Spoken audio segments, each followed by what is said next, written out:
Crime की दुनिया में आपका स्वागत है। क्राइम की दुनिया में हम आपके लिए एक नई कहानी लेकर आए हैं दोस्तों। तो चलिए शुरू करते हैं।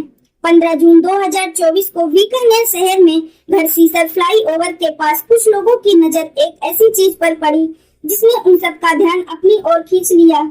दरअसल वो चीज कुछ और नहीं बल्कि एक लड़की की लाश थी।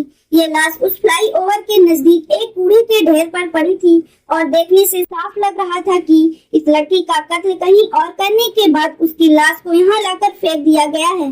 लेकिन हैरानी की बात ये थी कि उस लड़की का सिर और दोनों बाहें गायब थी, यानी हत्यारों ने उन्हें काट कर अलग कर दिया था ताकि किसी को भी इस हत्या का कोई सबूत न मिल सके। इधर 15 जून की दोपहर को जब लोगों ने इस लाश की सूचना पुलिस को दी तो बीकानेर पुलिस की एक टीम मौके वारदात पर पहुंची और लाश को बरामद कर लिया।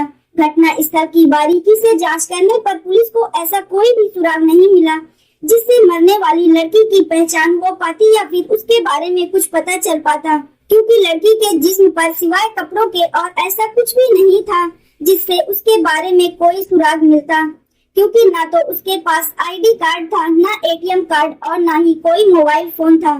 यानी ये एक ब्लाइंड मर्डर था। लेकिन उस लड़की की लाश पर जो कपड़े थे वो ब्रांडेड थे और इस ब्रांड के कपड़ों का शोरूम या तो जोधपुर में था या फिर जयपुर में था। और इस हिसाब से अगर देखा जाए तो उस लड़की का जोधपुर या जयपुर से कोई न कोई कनेक्शन जरूर था। लेकिन सिर्फ कपड़ों के ब्रांड से लड़की की पहचान का पता लगा पाना बहुत मुश्किल काम था। इसके बाद पुलिस ने आनन फानन में इस केस की जांच के लिए अपने सीनियर अफसर को मिलाकर एक एसआईटी का गठन किया। एसआईटी ने पंचनामे की कार्रवाई पूरी करने के बाद एक बार फिर से घरसीसर फ्लाईओवर के पास जाकर इस लाश के बारे में लोगों से पूछताछ की और इस पूछताछ में पुलिस को पहला सुराग मिला। पुलिस को फ्लाईओवर के पास एक ऐसा लड़का मिला जिसने पहली बार इस लाश को देखा था, लेकिन तब उसने इस पर ज्यादा ध्यान नहीं दिया था क्योंकि उसे लगा था कि शायद ये लाश किसी जानवर की है। उसने पुलिस को बताया कि लाश के पास से काफी तेज दुर्गंध आ रही थी, लेकिन उसे पता नहीं था कि ये लाश किसी इंसान की है। इसके बाद उस लड़के ने पुलिस को एक बहुत अहम बात बताई। उसने बताया कि उसने इस लाश को 15 जून की सुबह 6 बजे के आसपास देखा था, जिससे ये बात तो साफ हो गई थी कि ये लाश सुबह 6 बजे से पहले ही उस जगह पर फेंकी गई थी। और फिलहाल इस केस की जांच आगे बढ़ाने के लिए ये छोटी सी जानकारी भी पुलिस के लिए काफी थी। इसके बाद मामले की जांच कर रही पुलिस की टीम ने कुछ घंटों के बाद फिर से इसी फ्लाईओवर के पास पहुंचकर कुछ और लोगों से दोबारा पूछताछ करने का फैसला किया ताकि लड़की की लाश को लेकर कोई और सुराग भी सामने आ सके। इस बार पुलिस को मौके वारदात पर एक ऐसा आदमी मिला जिसने 15 जून को सुबह के समय घरसीसर फ्लाईओवर के पास एक संदिग्ध कार को रुकते हुए देखा था। इस व्यक्ति ने पुलिस को बताया कि उसने सुबह 4:03 पर एक सफेद रंग की स्विफ्ट कार को यहाँ रुकते हुए देखा था। क्योंकि वो उस कार से थोड़ी दूर पर था, इसीलिए उसे ये पता नहीं चल पाया था कि कार वहाँ क्यों रुकी थी। साथ ही उस व्यक्ति ने पुलिस को ये भी बताया कि वो कार इस जगह पर 7 से 8 मिनट रुकने के बाद फिर से आगे की तरफ चली गई थी। इधर पुलिस को लगा कि जब इस व्यक्ति ने इतनी बारीकी से उस कार को देखा था और उसने ये भी नोट किया था कि कार घटना स्थल पर मुश्किल से 8 मिनट रुकी थी, तो फिर उसने कार का नंबर भी जरूर देखा होगा। लेकिन कार के नंबर के बारे में पूछने पर उस व्यक्ति ने बताया कि उसने कार जरूर देखी थी, लेकिन उसका नंबर उसे याद नहीं है। फिर भी उसने इतना तो जरूर बता दिया था कि वो कार बीकानेर नंबर की नहीं थी, यानी वो राजस्थान से किसी दूसरे शहर में रजिस्टर्ड कोई कार थी। अब पुलिस ने ये पता लगाने की कोशिश की कि वो कार किस तरफ से आई थी जिससे उस लाश को फेंके जाने का शक था। घरसीसर फ्लाईओवर के पास से एक सड़क घरसीसर की तरफ जाती है तो दूसरी सड़क नोखा की ओर जाती है। इसके बाद कार की दिशा का पता लगाने के लिए पुलिस ने आसपास की दुकानों और मकानों में लगे सीसीटीवी कैमरे को खंगालना शुरू किया, क्योंकि पुलिस को कार का नाम, उसका रंग और यहाँ तक कि कार की टाइमिंग का भी पता चल चुका था और इन सारी चीजों से पुलिस का काम बहुत आसान हो गया था। इसके बाद पुलिस को सीसीटीवी फुटेज से पता चला कि कार घरसीसर फ्लाईओवर के पास रुकने के बाद नोखा की ओर आगे चली गई थी। इसके बाद पुलिस ने नोखा की ओर जाने वाले रोड पर पड़ने वाले टोल प्लाजा का रुख किया ताकि वहां से कैमरे में उस कार की और भी साफ तस्वीर मिल सके, जिससे उसके नंबर का पता चल सके। और इस कोशिश में पुलिस को सफलता भी मिली, क्योंकि नोखा के रास्ते में उदरामसर टोल प्लाजा पर पुलिस को देर रात को वो कार बीकानेर की तरफ आते हुए और सुबह सवेरे यानी 6 बजे के बाद बीकानेर से वापस नोखा की ओर जाते हुए दिखाई दी।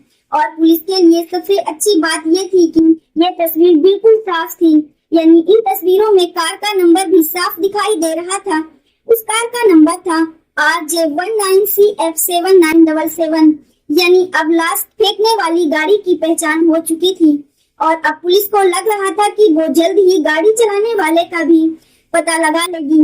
इसके बाद पुलिस ने व्हाइट कलर की स्विफ्ट कार का ये नंबर जोधपुर के रीजनल ट्रांसपोर्ट ऑफिस अधिकारियों को दिया और उनसे इस कार के मालिक का नाम पता पूछा और फिर जल्द ही पुलिस को इस नंबर के सहारे कार के मालिक का भी पता चल गया। दरअसल ये कार जोधपुर के शिकारगढ़ इलाके में रहने वाले विकास मान नाम के व्यक्ति की थी। इसके बाद पुलिस ने बिना देरी किए ऑफिस में दर्ज पते के मुताबिक विकास मान के जोधपुर वाले घर पर छापा मारा, लेकिन वहां पर विकास नहीं मिला। पुलिस को वहां से पता चला कि विकास तो अभी मकान छोड़कर वहां से जा चुका है। हालांकि पुलिस को वहीं से विकास के दूसरे घर का भी पता चल गया था और फिर कुछ देर बाद बीकानेर पुलिस विकास के घर पर पहुंच गई। वही विकास जिस पर जोधपुर से 250 किलोमीटर दूर लड़की की सरकटी लाश फेंकने का शक था। इसके बाद पुलिस विकास को अरेस्ट करके पुलिस स्टेशन ले आई। फिर वहां से उससे कड़ाई से पूछताछ की गई। पहले तो विकास ने पुलिस को गुमराह करने की बहुत कोशिश की, लेकिन फिर जल्द ही उसने कबूल कर लिया कि बीकानेर में 15 जून की सुबह लड़की की सरकटी लाश फेंकने वाला कोई और नहीं बल्कि वही था। और इस पूरे कांड में उसके साथ उसकी लिव इन पार्टनर संगीता भी थी, जिसने न सिर्फ उस लड़की की लाश को ठिकाने लगाने में विकास का साथ दिया था, बल्कि उस लड़की की हत्या करने में भी वो विकास के साथ साथ थी।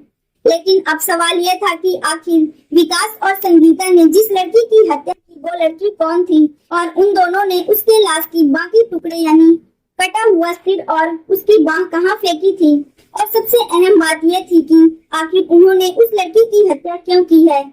और जब पुलिस पूछताछ में इन सारे सवालों के जवाब का खुलासा हुआ और विकास ने इस हत्या की जो कहानी सुनाई, उसे सुनकर इस मामले की जांच कर रही बीकानेर पुलिस की SIT भी खुद हैरान रह गई थी। विकास ने पुलिस को बताया कि वो और संगीता पिछले कई सालों से लिव इन पार्टनर्स के तौर पर जोधपुर में रह रहे थे। फिर इस घटना के कुछ समय पहले संगीता की मुलाकात मुस्कान नाम की एक लड़की के साथ हुई। मुस्कान जल्द ही संगीता के साथ साथ विकास की भी दोस्त बन गई और वो उन दोनों के घर जोधपुर में आने लगी। मुस्कान शादीशुदा थी। 34 वर्षीय मुस्कान वैसे तो मूल रूप से नागपुर की रहने वाली थी, लेकिन वो इन दिनों अपने पति मोहम्मद रफीक के साथ पाली में रहती थी। दोनों से जान पहचान होने के बाद उसने विकास और संगीता की जिंदगी में दखल देना शुरू कर दिया था, क्योंकि मुस्कान संगीता को अपनी बड़ी बहन मानती थी। इसलिए वो अक्सर संगीता को विकास का साथ छोड़ने के लिए कहती थी, तो कभी वो विकास को संगीता से अलग हो जाने के लिए उकसाती थी। पहले तो विकास और संगीता ने उसे नजरअंदाज किया, लेकिन जब मुस्कान ने उन्हें लिव इन में रहने से मना करते हुए हद से ज्यादा परेशान करना शुरू कर दिया, तो फिर उन दोनों ने मिलकर मुस्कान की हत्या करने का प्लान बनाया। इसके बाद 14 जून 2024 को उन दोनों ने मुस्कान को अपने साथ एक मकान देखने जाने के लिए बुलाया और जैसे ही मुस्कान उनके पास आई तो विकास और संगीता उसे लेकर जोधपुर से बीकानेर की ओर निकल गए। वो दोनों मुस्कान को मारना चाहते थे, लेकिन मुस्कान को इसकी भनक भी नहीं थी। इसके बाद रास्ते में एक सुनसान जगह पर विकास ने कार रोकी और उन दोनों ने धोखे से मुस्कान को दबोच लिया। उन्होंने कार के अंदर ही मुस्कान का गला घोटकर हत्या कर दी थी। अब मुस्कान का कत्ल हो चुका था, लेकिन अब उन दोनों के सामने मुस्कान की लाश को ठिकाने लगाना एक बड़ा चैलेंज था। काफी सोच विचार करने के बाद उन्होंने तय किया कि वो लोग मुस्कान की लाश को 3 अलग अलग हिस्सों में काटकर 3 अलग अलग शहरों में ठिकाने लगाएंगे, ताकि पुलिस के लिए लाश का पता लगाना नामुमकिन हो जाए। इसके बाद वो दोनों मुस्कान की लाश को लेकर बीकानेर की ओर निकल गए। जोधपुर से वो लोग बीकानेर पहुँचे और घड़सीसर फ्लाईओवर के पास जब उन्हें एक सुनसान जगह दिखाई दी, तो उन्होंने सुबह करीब 4 बजे अपनी कार फ्लाईओवर के करीब रोक दी। इसके बाद वो दोनों मुस्कान की लाश को लेकर कूड़े के ढेर तक पहुँचे और फिर वहां पर मात्र 8 मिनट में विकास ने गरासे से मुस्कान का सिर काटकर अलग कर दिया, क्योंकि मुस्कान के दोनों हाथों पर भी टैटू बने हुए थे। इसलिए उसकी पहचान को छुपाने के लिए उन्होंने उसकी दोनों बाहें भी काटकर जिस्म से अलग कर दी। इसके बाद जब उन दोनों को लगा कि अब लाश की पहचान नहीं हो सकती, तो फिर उन दोनों ने वो सिर कटी लाश वहीं पर छोड़ दी और एक बोरी में उसका सिर और दोनों कटी बाहें भरकर वापस अपने साथ जोधपुर लेकर आ गए। इसके बाद उन दोनों ने अपने प्लान को थोड़ा चेंज कर लिया था। उन्होंने 3 शहरों की जगह 2 शहरों में ही लाश के टुकड़े फेंकने का फैसला कर लिया। उन दोनों के पास अभी मुस्कान का कटा हुआ सिर और उसकी दोनों बाहें पड़ी थी। इसके बाद उन्होंने मौका पाकर 15 जून को ही लोगों की नजरों से बचते बचाते जोधपुर के 5 बत्ती चौराहे के पास एक गंदे नाले में मुस्कान का सिर और उसकी बाहें फेंक दी। इसके बाद वो दोनों आराम से अपने घर वापस आ गए। उन दोनों को पूरा यकीन था कि मुस्कान की हत्या का ये राज कभी बाहर नहीं आएगा, क्योंकि एक तो उन्हें लाश के टुकड़े फेंकते हुए किसी ने नहीं देखा था और दूसरा लाश की पहचान कभी साफ नहीं हो सकेगी। तो फिर उनके बारे में पुलिस को जानकारी कहां से मिलेगी। लेकिन जब बीकानेर पुलिस ने इस केस की जांच शुरू की तो सरकटी उस लाश के बारे में लोगों से पूछताछ कर पहले गाड़ी का पता लगाया और फिर गाड़ी के सहारे वो कातिलों तक पहुंची, यानी विकास मान और संगीता तक पहुंच गए। पूछताछ के दौरान दोनों आरोपियों ने जब ये कबूल किया कि हमने मुस्कान का सिर और हाथ जोधपुर के 5 बत्ती स्थित नाले में डाले हैं, तो बीकानेर पुलिस 21 जून 2024 को उन दोनों आरोपियों को और नगर निगम की टीम को साथ लेकर जोधपुर के 5 बत्ती नाले पर पहुंची, जहां पर जेसीबी की मदद से करीब 1 घंटे की मशक्कत के बाद प्लास्टिक के कट्टे में मुस्कान के सर और हाथों को बरामद किया गया। साथ ही हत्या में इस्तेमाल किया गया गरासा भी बरामद कर लिया गया और इस तरह बीकानेर पुलिस ने एक ब्लाइंड मर्डर का पूरी तरह से खुलासा कर दिया। विकास और संगीता ने अपने हिसाब से प्लानिंग तो बहुत अच्छी की थी, लेकिन बीकानेर पुलिस के सामने उनकी प्लानिंग धरी की धरी रह गई। हालांकि उन्होंने एक साथ रहने के लिए ही तो मुस्कान की हत्या की थी, लेकिन पकड़े जाने के बाद अब उन्हें जेल में अलग अलग ही रहना पड़ेगा। दोस्तों, इस घटना को सुनाने का उद्देश्य किसी का दिल दुखाना नहीं है, किसी को परेशान करना नहीं, बल्कि आपको जागरूक करना है, आपको सचेत करना है।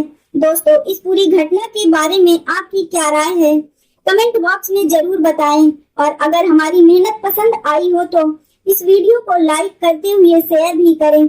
अगर आपने अब तक चैनल को सब्सक्राइब नहीं किया है तो हमारे चैनल को सब्सक्राइब कर लीजिए। राधे राधे।